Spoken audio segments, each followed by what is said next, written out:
Bakit naman kasi ganito? Ang dami ko naman. Ang dami ko naman. Ang dami ko namang hugasan. Oh my God.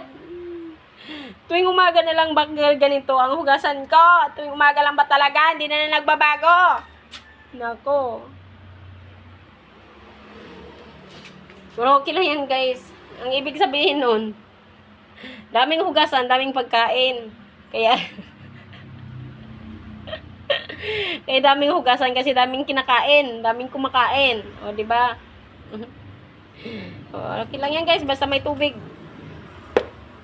Basta may tubig tayong panghugas. Okay lang yan. Kitambakan ako ng hugasan. O, di ba? Ay, nako. Kawali, guys. Malinis ang malinis, oh. Wala man lang bakat sa pinaglulutuan, oh, no?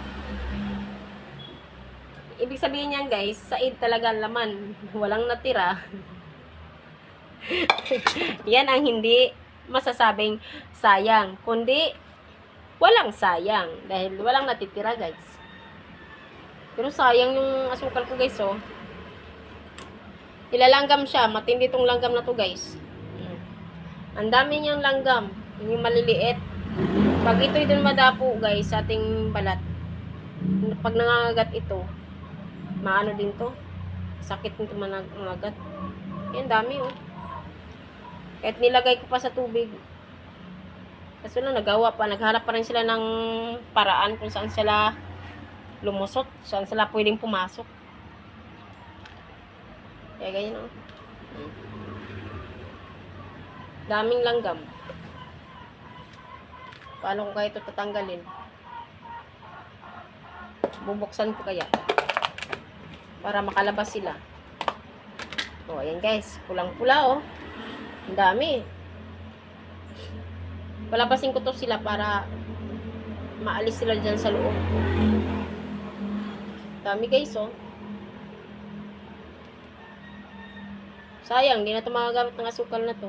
Sayang na sayang talaga ang asukal na ito.